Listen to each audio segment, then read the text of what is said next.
গাছের শাক নিয়ে আনলাম, ডাঁটা শাক গাছের, সেটাই রান্না করতেছি।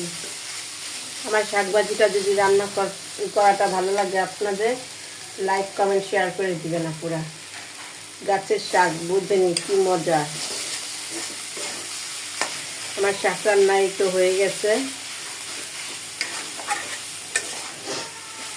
আজকে শাক আনতে চাইনি, আপনার ভাই বললো একটু শাক খাবে, তখন যে নিয়ে আসলাম। ভাবছিলাম যে আজকে কোনো শাক রান্না হবে না বাসা, তারপরেও কী করবো, রান্না করে ফেললাম। ভালো লাগলে লাইক কমেন্ট শেয়ার করে দিবেন, ভিডিওটা বেশি বেশি করে দেখবেন, লাইক কমেন্ট শেয়ার করে দিবেন।